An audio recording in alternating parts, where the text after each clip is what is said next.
Chegou a hora que você estava esperando desse programa para saber o que fazer para se livrar da barriguinha, aquela barriguinha que atrapalha a sua vida, que você se olha no espelho e fala, essa roupa não ficou legal, troca. Aí você vê, tirou o guarda-roupa inteiro, o problema na verdade é a barriguinha. Eu tô aqui com a Adriana é nutricionista e ela vai falar um pouquinho sobre alguns alimentos que ajudam a aumentar aqui a gordura abdominal e alguns outros que ajudam a gente a perder essa... Nossa, mas você vai falar os nomes de alguns alimentos aqui, se prepara, porque vai esgotar no mercado. Todo mundo vai querer consumir. Adriana, é o seguinte, muita gente quer saber como é que essa gordurinha se forma aqui. Tá certo. Existem alguns alimentos que eles estimulam muito a produção da insulina. Então, a insulina é um hormônio que é produzido pelo nosso pâncreas. Para quê? Qual que é a função dela? A gente come algum alimento, vira glicose, vai para o sangue, a insulina pega essa glicose e coloca dentro da célula. Essa é a função. Tá? Ela é uma transportadora, então. Isso, porque a glicose só é benéfica dentro da célula para produzir energia. Do contrário, não.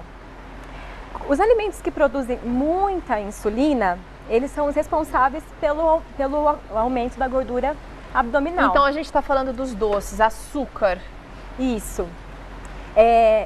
Por quê? Aí eu falo, mas por que na gordura abdominal? Porque ela vai se depositar aqui e não no meu dedão do pé? No nosso abdômen nós temos muitos receptores da insulina.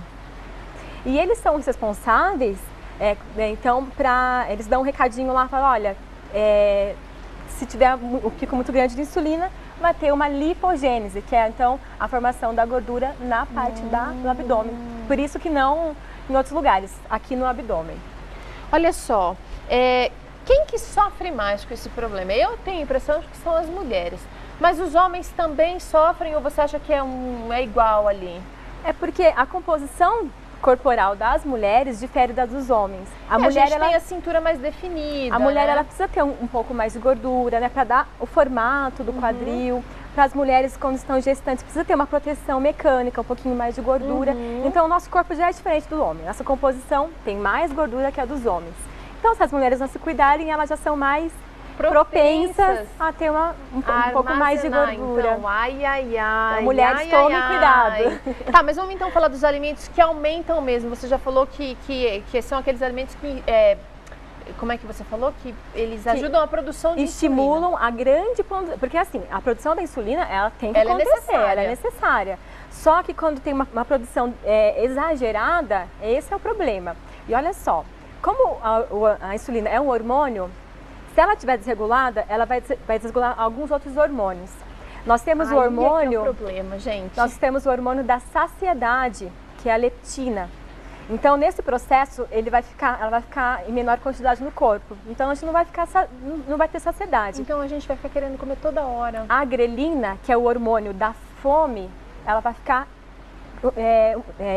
exacerbada no corpo também. Nossa, então assim, vai ter aquela compulsão alimentar. Muito negro, então. Um hormônio, ele tem essa capacidade de alterar o funcionamento dos outros. Então tem que tomar muito cuidado. Olha só, então presta atenção, a partir de agora ela vai ensinar alguns alimentos que ajudam a desregular a produção então de insulina. Então vamos ver quais são esses alimentos vilões.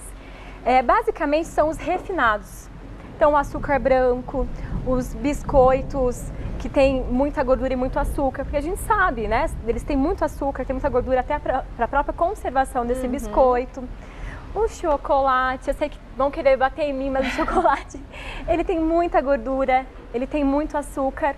Agora você que já assiste o Vida e Saúde há algum tempo sabe que o chocolate é vilão por muitos outros problemas, então não vai ser assim, não vão querer te matar, você não vai ser a primeira da lista não, viu?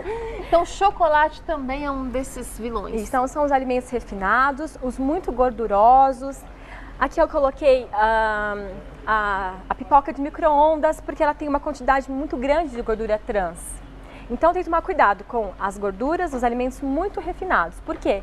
Eles entram muito rápido na corrente sanguínea, vira a glicose e vai precisar de um pico muito grande da insulina para dar conta de pegar toda essa glicose e colocar para dentro da célula. Então, tá vendo? Então, por causa disso aí já desregula todos os outros hormônios. De tudo que você me falou, o que mais me assustou é o seguinte, é que esse hormônio descompensado, ele vai na verdade prejudicar, ele vai trazer um prejuízo enorme porque ele vai diminuir a saciedade, e vai mexer com aquele outro hormônio que a grelina que vai aumentar a fome. fome, então vai ter aquela compulsão alimentar. É melhor a gente cuidar, manter esse aqui sob controle. Isso. Tá, tem mais alguma coisa? Então, você trouxe aqui alguns exemplos. Isso, então aqui tá o açúcar refinado, balas em geral, os biscoitos recheados, cuidado, então, com as crianças, né? Porque imagina, então, desde muito novos, eles vão começar a comer esses alimentos e pode ter, então, uma desregulação. Limitar bastante, limitar. Né? Chocolate e os produtos que têm muita gordura trans e a gordura saturada, então também as carnes. Leia os rótulos, então, que isso ajuda bastante a você se informar. Agora vamos falar dos alimentos que ajudam a gente a expulsar essa gordura indesejada. Tá, então quais são os alimentos que diminuem essa gordura? Então, a gente tem que comer os alimentos que estimulem a produção adequada da insulina.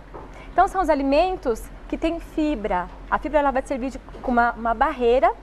Então, o pico da glicose, da glicemia, vai ser controlado pela essa fibra. É uma barreira natural. Então, tipo pão integral, arroz pão integral ajuda? Aí aqui nós colocamos, né, os integrais, as castanhas em geral, fruta e verdura. Agora, adianta, por exemplo, eu não consegui abrir mão ainda de todas essas coisas. Adianta eu consumir esse tipo de coisa e aí achar que isso aqui vai me ajudar a livrar das gorduras? Então no caso, por exemplo, então, que momento que eu posso comer um alimento, né, refinado, um alimento doce? Eu quero comer um doce. É bom restringir. É bom restringir, só que é importante, então, comer depois que você comer um alimento com fibra.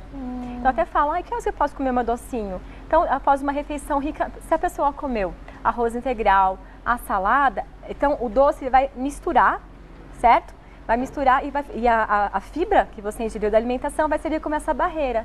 Então, o pico da glicose não vai ser tão alto. Agora, eu achei interessante também, eu até achei que você estava falando isso, mas, por exemplo, se você, de repente, sentir vontade de comer um alimento desse tipo, porque talvez você esteja até acostumado com ele.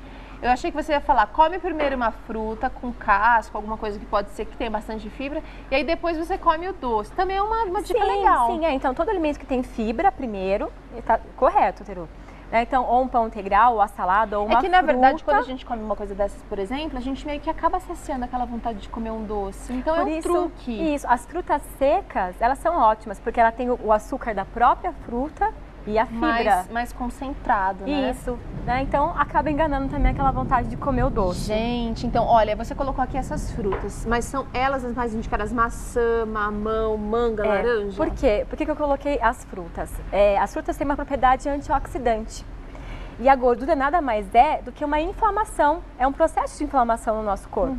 Então, os antioxidantes, eles têm essa função de combater a inflamação.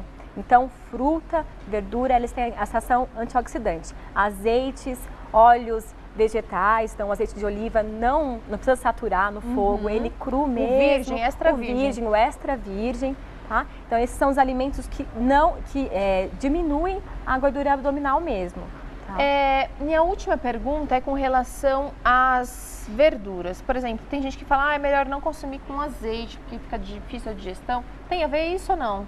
Não, o azeite, nesse caso, o azeite ele é extra virgem, de boa qualidade e também maneirado, né? Tem gente que pega o azeite só para dar uma regadinha. Nós precisamos da gordura, precisamos dessa gordura boa. Né? Então, moderado pode comer. E aí, uma outra pergunta que surgiu aqui, que o diretor passou para mim, é o seguinte: tem gente que faz um pratão de salada, mas enche daqueles molhos que são calóricos. Ah, sim, aqueles... Sim, então. Comi só salada hoje, mas estava cheia. Tempero ideal, azeite, porque o azeite, ele tem essa função também de antioxidante.